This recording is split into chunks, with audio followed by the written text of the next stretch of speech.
இந்த இன்ஸ்டாகிராம்குள்ள போயிட்டு எந்த பக்கம் திரும்பினாலும் இந்த பக்கம் பார்த்தா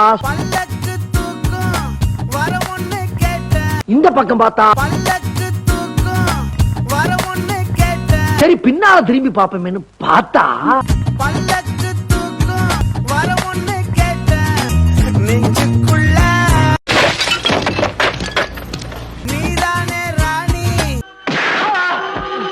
எங்க சுத்தினாலும் இதே பாட்டை போட்டு போட்டு சாவடிக்கிறாங்க.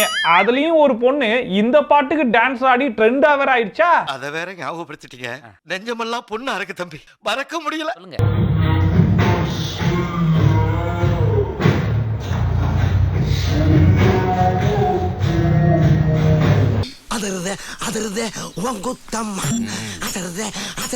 இதுல ஹைலைட் என்னன்னு பாத்தீங்கன்னா சோனி மியூசிக்லயே அந்த பொண்ணை மென்ஷன் பண்ணி எங்க வைப்பே நீங்க தான்னு சொல்லிட்டாங்கன்னா பாத்துக்கோங்களேன்.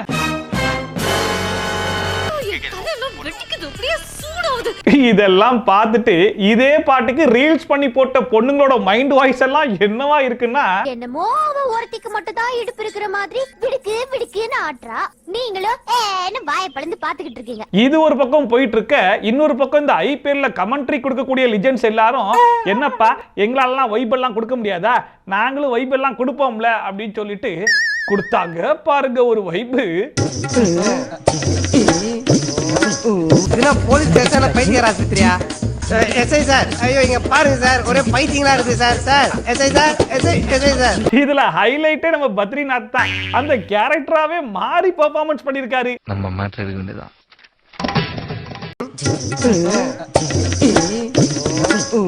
உனக்கு வேணா பரதம் பெரிய விஷயமா இருக்கலாம், என்ன பொறுத்தவரைக்கும் பெரிய விஷயம் நீ மட்டும்தான். மணி மணி மணி இதுவும் இன்ஸ்டால சுத்தி சுத்தி போயிட்டு இருக்குங்க. பாவத்தை இந்த எலி தெரிஞ்சோ தெரியாமையோ எதையோ ஒண்ணு கத்தி வச்சிருச்சு. ஆனா எல்லாரோட பேரையும் கத்தி கத்தி மேட்ச் பண்ணிட்டு இருக்காங்க. மணி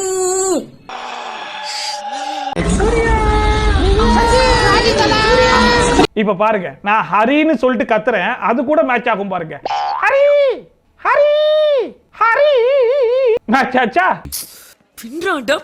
இந்த பாவப்பட்ட எலியை தயவு செஞ்சு விட்டு தொலைங்கடா, வேற ஏதாச்சும் பண்ணுங்கடா அப்படின்னு சொல்லி சொன்ன உடனே அவ்வளவுதானே, இந்த எலியை விட்டுட்டு வேற ஏதாச்சும் பண்ணணும். சரி ஓகே நாங்க வேற ஏதாச்சும் பண்றோம் அப்படின்னு சொல்லிட்டு அவனுங்க என்ன தெரியுமா பண்ணானுங்க,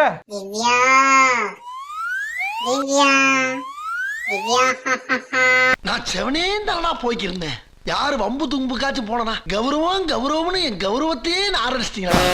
எலிக்கு பதிலா இந்த மாட்டை புடிச்சு அதே டப்பிக்கு பண்ணிக்கிட்டு இருக்காங்க. இல்ல இந்த மாதிரி சமயத்துல ஒரு கடவுள் இருக்காரா இல்லைன்னு நம்பிக்கை. பொதுவா இந்த சினிமா ஸ்டார்ஸுக்கெல்லாம் ஃபேன்ஸ் தான் வந்து சோசியல் மீடியால சண்டை போட்டுட்டு இருப்பாங்க. இப்போ எப்படி அப்கிரேட் ஆயிருக்கு அப்படின்னா, செலிபிரிட்டிஸே ஸ்டார்ஸுக்காக ஸ்டேஜ் ஏறி சண்டை போடுறாங்கன்னா பாத்துக்கோங்களேன். உண்மையிலே வந்து நான் தான் ஒரிஜினல் ஃபேன் பாய், அதுதான் உண்மை. இந்த இடத்துக்கு போட்டி போட நிறைய பேர் வருவாங்க, சண்டையும் போடுவாங்க. பட் சண்டை வந்துச்சுன்னா சட்டை கிளி தான் செய்யும், நான் ரெடி. அது சண்டைனா சட்டை கிளியத்தாயா செய்ய, சண்டையில கிளியாத சட்டை எங்க இருக்கு? நல்லா கேக்குறாங்க டீட்டெயில். லோகேஷ்லாம் அடிக்கடி சொல்லுவாரு பெரிய ஃபேன் ஃபேன்னு சொல்லி. எனக்கு அப்பெல்லாம் லோகேஷ் வந்து நிஜமா அடிக்கணும்னே தோணும். அந்த பட்டம் என்னோடது. சாரி லோகேஷ், நான் வந்து எந்த சமயத்திலும் விட்டுக்கிட்டு மாட்டேன். சரி இவர் தான் தெரியாம பேசிட்டு இருக்காரு அப்படின்னு சொல்லி பார்த்தா, இன்னொரு பக்கம் நம்ம லோகேஷ் கனகராஜும் வா நீ சண்டைக்கு வா அப்படின்னு சொல்லிட்டு அவரும் களத்துல இறங்கி நிக்கிறாரு. ஒரு மணி கண்டல இன்னொரு 100 மணி கண்ட வந்தாலும் சட்டை கிழிச்சு சண்டைக்கு போவேன், அந்த இடத்த விட்டு கொடுக்க மாட்டேன். கமல் சாரை பத்தி நான் தான் நிறைய பேசுறேன். நீ வேணா சண்டைக்கு வா, வந்து வந்து பாறா, நீ வேணா சண்டைக்கு வா. இப்படி இவங்க ரெண்டு பேரும் மாறி மாறி சண்டை போட்டுட்டு இருக்கிறத பார்த்து நம்ம உலகநாயகனோட மைண்ட் வாய்ஸ் என்னவா இருக்கும்னா, பெரிய ஃபேன் ஃபேன்னு சொல்லி. எனக்கு அப்பெல்லாம் லோகேஷ் வந்து நிஜமா அடிக்கணும்னே தோணும். ஒரு மணி கண்டல இன்னொரு 100 மணி கண்ட வந்தாலும் சட்டை கிழிச்சு சண்டைக்கு போவேன், அந்த இடத்த விட்டு கொடுக்க மாட்டேன். இவ்வளவு நாளா எங்கடா இருந்தீங்க? சரி எங்க சுத்தினாலும் ஒரே சண்டையாவே இருக்கே, நம்ம போயிட்டு ஒரு நல்ல பாட்டு கேட்கலாம் அப்படின்னு போய் ஒரு பாட்டு ஒண்ணு கேட்டேங்க. ஒரு வேலையில சிரிங்கோ அப்படி சொல்லி வச்சார் வள்ளுவர் சரிங்கோ.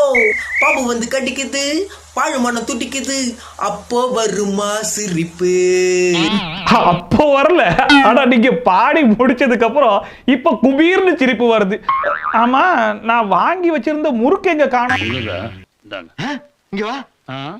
மீச என்ன புதுசா இருக்கு? அதெல்லாம் ஒண்ணும் இல்ல, வேண்டியவங்க முறுக்கு மீச வச்சா நல்லா இருக்கும். நாங்க என்னாச்சுடா மகன உனக்கு? ஒண்ணு ஆகலங்க, மூக்குல இருந்து சளி மாதிரி மீச வடியுது, அவ்வளவுதான். இதுக்கு பேரு தான் முறுக்கு மீசையா? சூப்பரு. அநியாயத்துக்கு நான் வாங்கி வச்சிருந்த முறுக்க வாங்கி உன் மூக்குக்குள்ள சொருகி வேஸ்ட் பண்ணிட்டியா? சரி சரி. ஒருத்தன் போய் ஒரு பொண்ணு கிட்ட ப்ரொபோஸ் பண்ணிருக்கான். ஆனா அந்த பொண்ணு என்ன சொல்லிருச்சுன்னா, நான் 6 பேக் வச்சிருக்க ஆளை மட்டும் தான் கல்யாணம் பண்ணுவேன், வேற யாரையும் திரும்பி கூட பார்க்க மாட்டேன் அப்படின்னுச்சு. அவளும் தானே உன் ப்ராப்ளம். நாளைக்கு காலைல 6 மணிக்கு பீச்சுக்கு வா, நான் 6 பேக் கூட வரேன்னு சொல்லிட்டு அவனும் ஷார்ப்பா 6 மணிக்கு வந்தான். ஆனா அந்த 6 பேக் அடிக்க பார்க்கணுமே. அப்பா பல வித்தையில கையில வச்சிருக்க பாருங்க.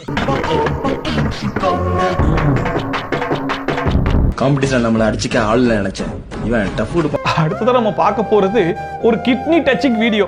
சோ எல்லாரும் என்ன பண்ணுங்க, குடுகுடுன்னு ஓடி போய் ஒரு டிஷ்யூ பேப்பர் எடுத்து வந்து பக்கத்துல எதுக்கும் சேஃப்டிக்கு வச்சுக்கோங்க. நடிச்சு காட்டியா மாபான உனக்கு தைரியம் இருந்தா என்ன சொல்றா?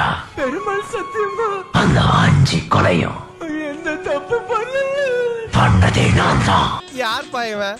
பவர் ஸ்டார் தம்பி 4 ஸ்டார் மாதிரி இருக்கா? எல்லாம் ஓகே தான், பயங்கர எமோஷனலா தான் இருந்துச்சு. ஆனாலும் நான் தான் சொல்லிட்டு எல்லாருக்கும் அவரையே கை காட்டுறீங்களே, இது உங்களுக்கே நியாயமா இருக்கா? என்ன சொல்றா? பண்ணதே நான் தான். I am sorry, technic fault. Thank you. என் ஃப்ரெண்டு கிட்ட, மச்சான் பின்னாடி ஒரு பொண்ணு செம்ம அழகா இருக்கு, ஆனா அந்த பொண்ணுக்கே தெரியாத மாதிரி நைஸா திரும்பி பாடுறா அப்படின்னு மட்டும் தான் சொன்னேன். அவனும் நைஸா பார்த்தான்.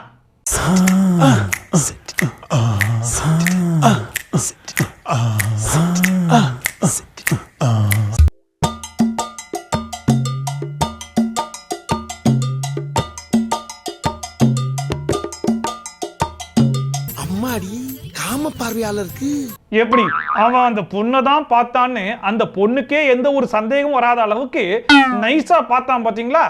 இப்படிப்பட்ட ஃப்ரெண்டு கண்டிப்பா உங்க கேங்லயும் இருப்பானே. இது நமக்குள்ளதான் இருக்கணும். கடுகளவு வெளியே கசிஞ்சா கூட முதலாளியை நீ உசுரோட பார்க்க முடியாது. இன்னைக்கு ஒரு நாள் என் ஃப்ரெண்டு வீட்டுக்கு போயிருந்தேன். போன நேரத்துல இருந்து அவன் பொண்டாட்டியை பத்தி பயங்கரமா புகழ்ந்துட்டு இருந்தான். என் பொண்டாட்டி எவ்வளவு புத்திசாலி தெரியுமா, வெரி பிரில்லியன்ட்ரா அப்படின்னா. அவன் சொன்னதுல இருந்து எனக்கு அவன் பொண்டாட்டியை பார்த்தே தீரணும்ன்ற ஒரு முடிவுக்கு வந்துட்டேன். என்ன சொல்ற? அறிவு கெட்டவன.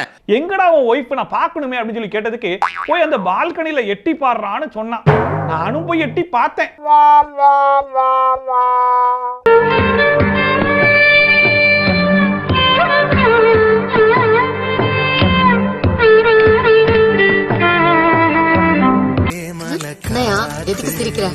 பார்த்ததுக்கு அப்புறம் தான் தெரிஞ்சிச்சு, இந்த உலகத்திலேயே என் ஃப்ரெண்டுக்கு ஏத்த புத்திசாலி பொண்டாட்டி இவங்க மட்டும்தான். காமெடி. கோவம் வர மாதிரிலாம் காமெடி பண்ண கூடாது போ. இந்த பிஃபோர் மேரேஜுக்கும் ஆஃப்டர் மேரேஜுக்கும் என்னதான் டிஃபரன்ஸ் அப்படிங்கறத ஒரு 10 செகண்ட்ல எக்ஸ்பிளைன் பண்ண முடியுமா அப்படின்னு சொல்லி கேட்டா, ஏன் முடியாது?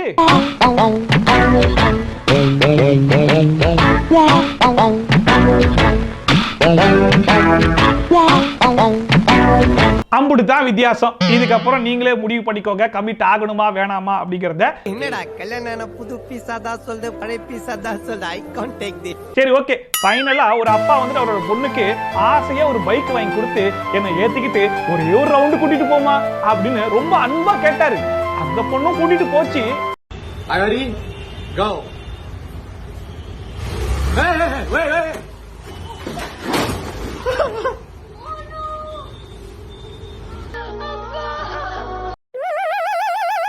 அவங்க அப்பா என்ன கேட்டாரோ அதை அந்த பொண்ணு நடத்தி வச்சிருச்சு.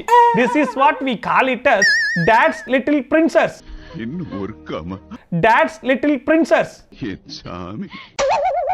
எனிவே, இன்னைக்கு இந்த ரீல்ஸ் கொடுமைகளை பார்த்து நீங்க கொஞ்சமா சிரிச்சிருப்பீங்க நம்புறேன். ஒருவேளை நீங்க சிரிச்சிருந்தீங்கன்னா மறக்காம கமெண்ட் செக்ஷன்ல சொல்லுங்க.